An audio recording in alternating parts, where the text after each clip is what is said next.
क्योंकि मिल्कीपुर से हमारा रिश्ता ये साल 2 साल का नहीं है, 25 सालों का है।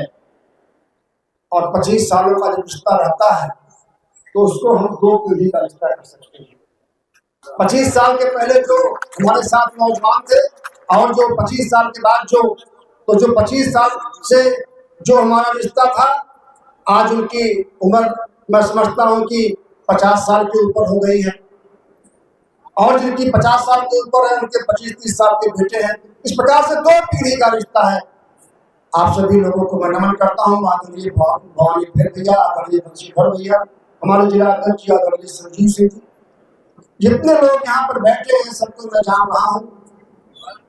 क्योंकि बहुत देर से आप बैठे हैं, सबका नाम नहीं ले पा रहा हूँ, इसलिए क्षमा चाहता हूँ। यहाँ के प्रत्याशी जिनको आप सभी लोग अपना आशीर्वाद देने और जिनको अपना विधायक बनाने जा रहे हैं वो भी यहाँ पर उपस्थित हैं। इनका भी बहुत बहुत स्वागत है। चंद्रभानु पासवान जी, इनका भी बहुत बहुत स्वागत है। आज आपके बीच में आपका भाई, आपका बेटा अपनी बात को बहुत संक्षेप में रखेगा। और मैं मिल्कीपुर के बारे में जानता हूँ और मिल्कीपुर के बारे में बहुत ही बखूबी जानता हूँ। जिले में 5 विधानसभाएं हैं, लेकिन जो मिल्कीपुर का मिजाज है वो 4 विधानसभाओं का नहीं है, ये बात मैं जानता हूँ। यहाँ के लोग जब मन बनाते हैं, जब यहाँ के लोग मन बनाते हैं तो रिकॉर्ड कायम करते हैं। यहाँ के लोग जिससे प्रेम करते हैं उसके लिए सर्वोच्च न्यौछावर कर देते हैं। ये मिल्कीपुर के लोगों का तरीका है और संबंध निभाने का उनका अंदाज है। आज आपके बीच में आपका भाई, आपका बेटा भारतीय जनता पार्टी के कार्यकर्ता के रूप में आपके बीच में आया है और आपसे निवेदन करने आया है कि भारतीय जनता पार्टी ने जिनको अपना प्रत्याशी बनाया है, यहाँ के चंद्रभानु पासवान जी को आप भारी मतों से विजयी बनाएंगे। तो जब भारी मतों से विजयी बनेंगे, ये जीत सिर्फ इनकी नहीं रहेगी, ये जीत आदरणीय JPS राठौर जी की होगी, आदरणीय धर्मेंद्र जी की होगी, शीतला वाजपेयी जी की होगी, राहुल जी की होगी, किशोर मिश्रा जी की होगी, अग्गू भैया की होगी। एक एक भारतीय जनता पार्टी का देवतुल्य कार्यकर्ता जो अपने आप को, जो भारत माता को वैभवशाली देखना चाहता है, ये उसकी जीत होगी। ये जीत खब्बू तिवारी की भी होगी और ये जीत यहाँ पर बैठे हुए सभी लोगों की जीत होगी। हमारा आप लोगों से निवेदन है, प्रार्थना है कि मिल्कीपुर का जो इतिहास रहा है, मिल्कीपुर का जो मिजाज रहा है, मैं यहाँ के इतिहास के बारे में जानता हूँ, यहाँ के मिजाज के बारे में जानता हूँ। नौजवान साथियों, आपका आह्वान करता हूँ, आपका आह्वान आपका साथी, आपका दोस्त, आपका भाई करता है, मन बना लीजिए। आपका बड़ा भाई खब्बू तिवारी आपसे निवेदन करने आया है, मन बना लीजिए कि भारतीय जनता पार्टी के प्रत्याशी को आप भारी मतों से विजयी बनाएंगे। जो यहाँ हमारे सम्मानित बुजुर्ग कर बैठे हैं, उनसे भी हमारा निवेदन है, प्रार्थना है, ये मन बनाने की जरूरत है और मन बना लीजिए। मैं जानता हूँ कि यहाँ के लोग जब मन बनाते हैं तो एक नया इतिहास लिखा जाता है। मन बना लीजिए और चंद्रभानु पासवान को अपना बेटा समझकर, अपना कार्यकर्ता समझकर आशीर्वाद दे दीजिए। जो तमाम भारतीय जनता पार्टी के हमारे देवतुल्य कार्यकर्ता हैं, उनसे भी निवेदन करता हूँ, मन बना लीजिए और अपने आप को प्रत्याशी मान लीजिए। मैं आह्वान करता हूँ आप सभी का। यहाँ पर जब हम आज सुबह से ही मिल्कीपुर विधानसभा में आए तो जिस प्रकार से नौजवानों ने हमको अपना आशीर्वाद दिया, मैं उन सभी नौजवानों का आह्वान करता हूँ कि आप अपने आप को चंद्रभानु पासवान मान लीजिए।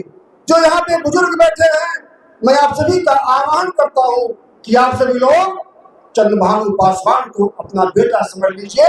और निश्चित रूप से मैं यहाँ के मिजाज के बारे में जानता हूँ, यहाँ के लोग कितने भावुक हैं, मिल्कीपुर के लोग मैं ये भी जानता हूँ। मन बना लीजिए, जो किन्हीं कारणों से लोकसभा चुनाव में जो गलतियां हो गई थी, दोबारा वो गलती नहीं होनी चाहिए।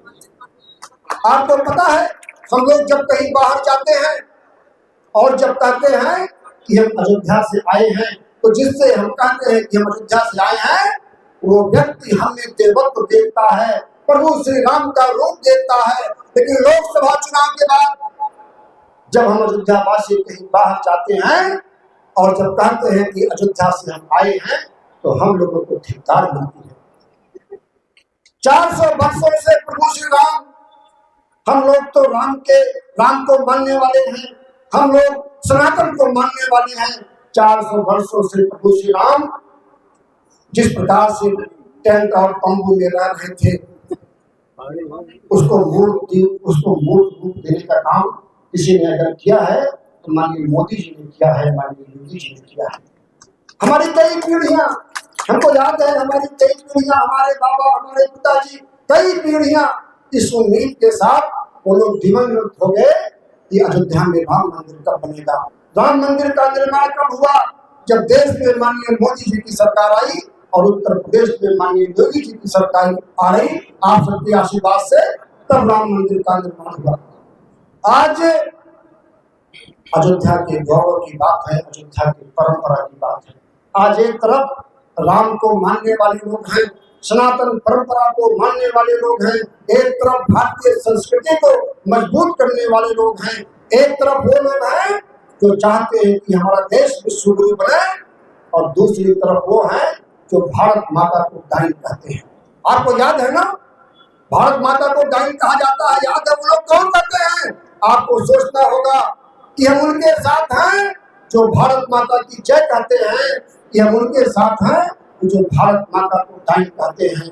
वेद वाक्य है, वेदों में कहा गया है कि माता भूमि पुत्रो हम पृथ्व्या, ये भूमि हमारी माता है और हम इसके पुत्र हैं, हम इस परंपरा को मानने वाले लोग हैं। उसी परंपरा के मानने वाले चंद्रभानु पासवान जी, जिनको माननीय मोदी जी ने, माननीय योगी जी ने, माननीय स्वतंत्र सिंह जी ने, माननीय जेपी राठौर जी ने, माननीय धर्मेंद्र सिंह जी ने और भारतीय जनता पार्टी के एक ज्योतिर्मय कार्यकर्ताओं ने अपना आशीर्वाद देके आपके बीच में भेजा है। ये हमारा आपका कर्तव्य है। ये चुनाव खाली हमारे प्रत्याशी का नहीं है, ये चुनाव भारतीय संस्कृति को मानने वाले एक व्यक्ति का है। हमारा आप लोगों से निवेदन है, प्रार्थना है कि आने वाले समय में चंद्रभानु पासवान जी की जीत, तो आप इतनी बड़ी संख्या में आए हैं, ये तय ही है, लेकिन जीत से काम नहीं चलेगा। अयोध्या का अपमान हम लोग देख चुके हैं। मिल्कीपुर की जीत, ये पूरा देश मिल्कीपुर को देख रहा है। हमको आपको दिखाना है कि मिल्कीपुर की जीत ऐतिहासिक जीत होनी चाहिए। जो कहीं से लोकसभा में हमसे कमी रह गई, इसको सूद ब्याज समेत चंद्रभानु पासवान को हम लोग विधायक बनाकर अपनी उस त्रुटि को दूर कर सकते हैं। मैं ये आपसे निवेदन करने आया हूँ। पुनः आप सभी के चरणों में प्रणाम करते हुए, नमन करते हुए, वंदन करते हुए भारतीय जनता पार्टी के प्रत्याशी चंद्रभानु पासवान जी के लिए आपका आशीर्वाद, आपका समर्थन, आपका समर्पण, जो बुजुर्ग हैं मन बना लीजिए कि इनको भारी मतों से विजयी बनाना है। नौजवान साथियों, आप तो हमारी ऊर्जा के केंद्र हैं। जब आप हमको ऊर्जा देते हैं, आपकी ऊर्जा से ही हम लोगों को ताकत मिलती है। आपसे निवेदन करता हूं, इस चुनाव को अपने हाथ में ले लीजिए और चंद्रभानु पासवान जी को भारी मतों से विजयी बनाकर विधानसभा में भेजने का काम करेंगे। यही मैं आपसे निवेदन करने आया हूं। इस विधानसभा को माननीय मुख्यमंत्री जी ने कटहरी को, यहाँ को 2 विधानसभाओं के ऊपर माननीय मुख्यमंत्री जी की विशेष निगाह है।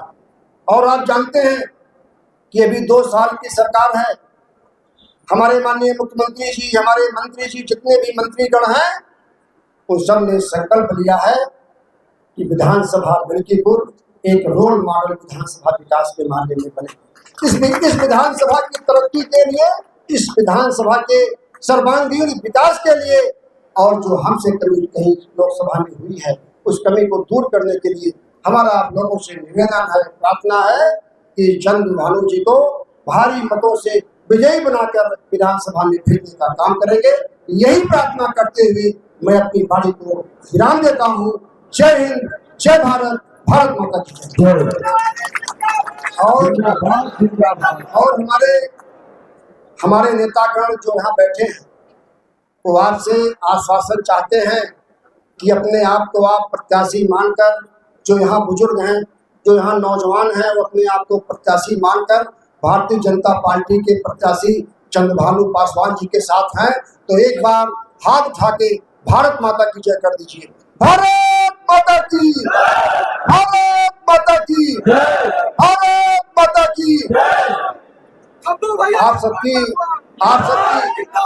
सबकी अगर अनुमति हो, मैं जानता हूं मिल्कीपुर का मिजाज, अगर आप सबकी अनुमति हो तो चंद्रभानु पासवान जी को आप लोगों की तरफ से एक माला हम पहना दें, अगर आप लोगों की अनुमति हो। अनुमति है? एकदम पक्का पोड़ी है ना? पक्का पोड़ी? इधर सवाल नहीं आई भाई, पक्का है? पहना दें? पहना दें? बेइज्जती वाला काम नहीं होना चाहिए। ऐतिहासिक जीत चाहिए, ऐतिहासिक जीत, ऐतिहासिक जीत। पहना दें? ये जवानी है कुर्बान, कप्पू भैया तेरे नाम। भारत माता की, चंद्रभानु पासवान, कप्पू भैया जिंदाबाद, जिंदाबाद। भैया चंद्रभानु पासवान जिंदाबाद, जिंदाबाद। मोदी कप्पू भैया जिंदाबाद, जिंदाबाद। मोदी कप्पू भैया जिंदाबाद, जिंदाबाद। पासवान कप्पू भैया जिंदाबाद, जिंदाबाद। मोदी कप्पू भैया जिंदाबाद। जीत की अपनी आप लोग बधाई दीजिए, ना जोरदार तालियां हो जाता है।